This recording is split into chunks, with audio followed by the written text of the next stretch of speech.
1 to go. 0.37 is the margin. We're riding with Shane van Gisbergen. Tick off 1. That's 11 to go. So Slightly. Sorry, Mark. This is it. He's got to be able to get off here, Croppo. Stay left to be able to go right. That's what he's trying to do. Make the late apex. See if he can come off here with a little run to get down the inside. It's his favourite spot. Can he get that? No, he can't do it. He set it up perfectly, but couldn't come off turn 3 well enough. He put a big effort into it mentally. He had the car beautifully positioned, Van Gisbergen, but he couldn't quite get there. They both have to respect track limits on the exit of turn 5. It's not done yet. He's right on the back of him now, Van Gisbergen. What a scorcher of a race. The two of them slide off there in second gear through turn 6. One more time through Corporate Hill. McLaughlin grabs a bit of brake to steady it down in the mid-corner. He slid it out of there last time. He's got to be very gentle around here because if he forces himself into a mistake, he will get snipped. They are locked in combat. McLaughlin protects the track limits on the exit. He might be able to hang on. He's got 2 more corners to negotiate, and 10 and 11. McLaughlin is just holding on by his fingernails. He turns it down low. Van Gisbergen tries to work a better exit. There will be nothing in it at the line. Shane's got a slightly better exit. What a fantastic race. We are going to the flag with McLaughlin winning over Shane van Gisbergen in a brilliant supercar return. Nice work. Collect, David Hayes. That was exceptional.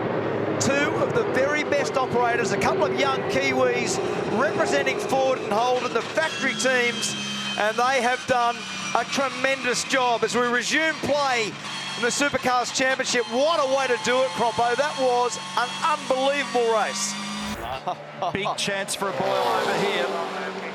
You've got Courtney, who's ailing at the moment, in 3rd spot, the last position on the podium. And then Rick Kelly in behind him with Scott McLaughlin tucked in the disturbed air. They're fighting for the final place on the podium.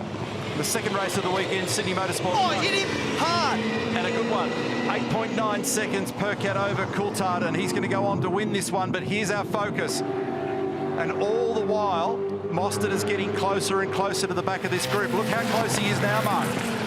And McLaughlin has a look down the inside. Nothing he can do about it there. So he's running out of opportunities. The next one that really presents is down the inside at turn 8. And it's very difficult to do. They both use everything in terms of track space exit because they know it's the run to the flag. They can't be penalised. Kelly covers him. Scotty tries to get down the inside. Mostert's going to get into the party. He's got to run down the inside. He will force the issue, McLaughlin. And they make contact down the left-hander. Kelly runs out of road. And McLaughlin prevails. Now he's on to potentially grab Courtney, but they are all grip limited. Meantime, it is going to be another win at Sydney Motorsport Park for Nick Percat. Career victory number 4. And how about this battle? Mostert attacking Kelly in the final 2 corners.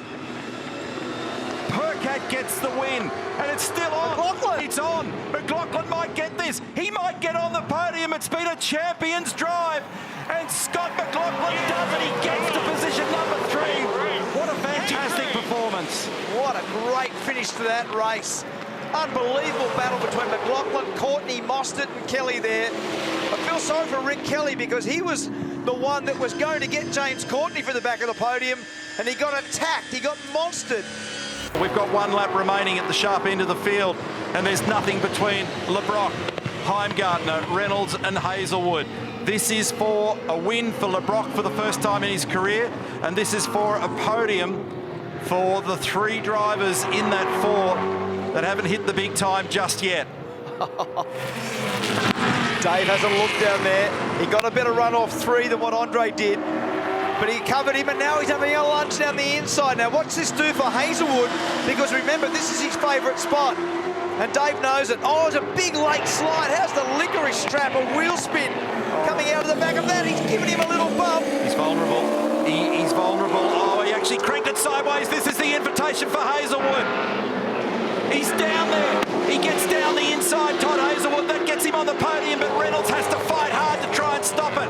But he's actually made ground. They will be cheering at Brad Jones Racing. So he got it down the inside with about 1/3 of a lap to go. And LeBrock looks as though he survived this one. It was a big, big slide for Heimgartner coming out of turn 5. And Jack LeBrock lines it up out of the final corner after 125 kilometres of racing. Lines it up, looks at the shift lights, glimpses the mirror, and he is going to get home for his first ever victory in supercar competition. Well done, man. Well done. Jack LeBrock, Andre Heimgartner, and brilliant drive by Todd Hazelwood.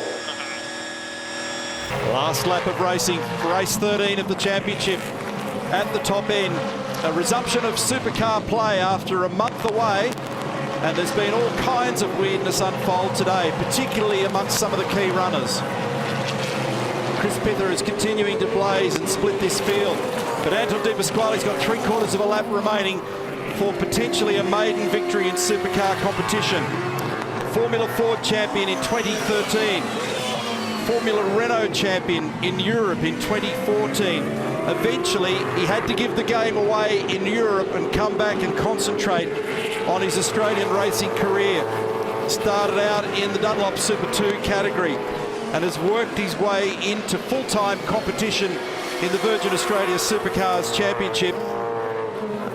Came into today's round 15th in the championship. He's about to gain 100 points for his trouble. The checkered flag will fly.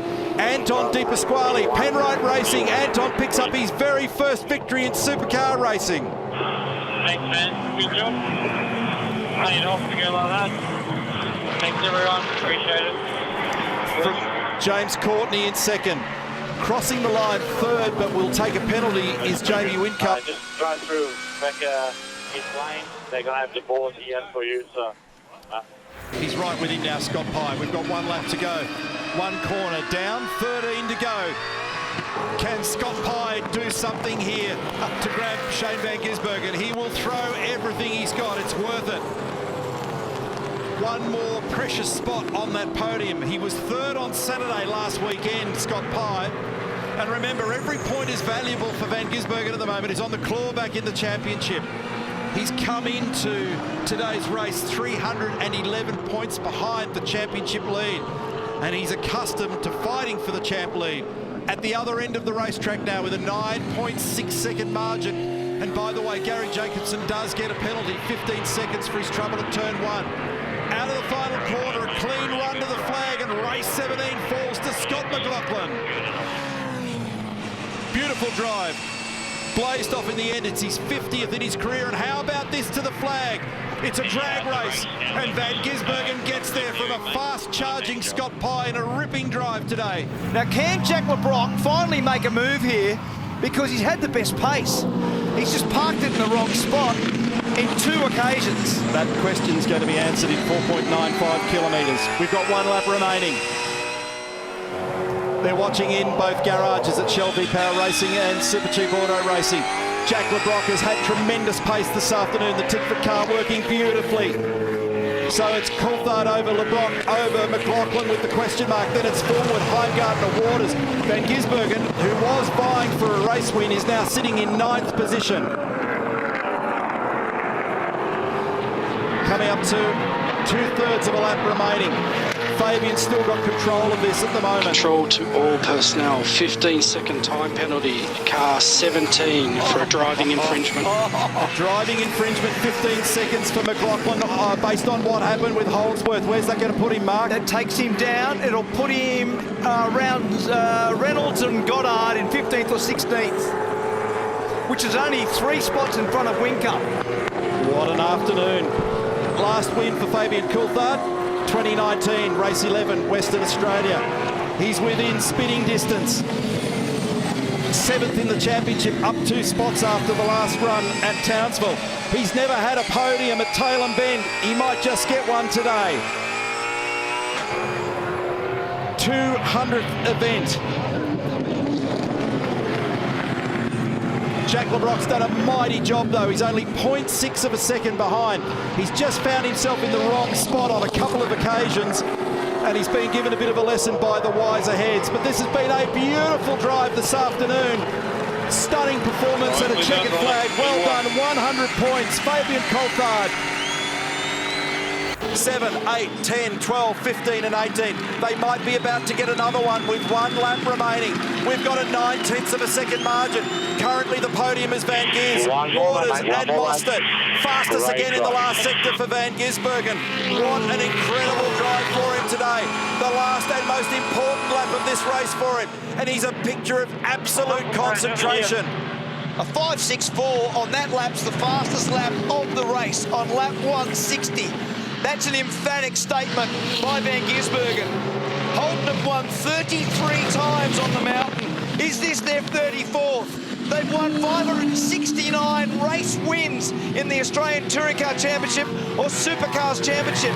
Will this be 570? They dare not blink, they dare not breathe at Triple Eight Race Engineering and the Red Bull Holden Racing Team. It might be win number 40 in his career for Van Gisbergen. He's been on the podium 115 times, but if he can pull this one off, it'll be special. Runs it over the top of the hill for the last time for Shane Van Gisbergen. 3 kilometres remaining, that's all that separates him from the greatest prize in Australian motorsport. Shane Van Gisbergen has got control of this motor race. He's put together a beautiful drive today. Cam Waters in second place. What a performance.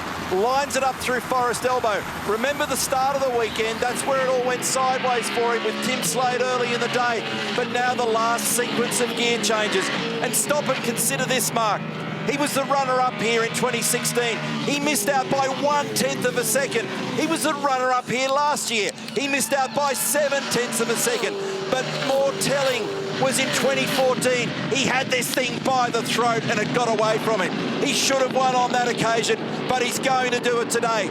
He makes the run down to the final corner and Shane Van Gisbergen is about to put his foot on the brake for the very last time and line it up to the checkered flag. The 31-year-old Kiwi is the master of Bathurst and Shane Van Gisbergen takes victory at Mount Panorama.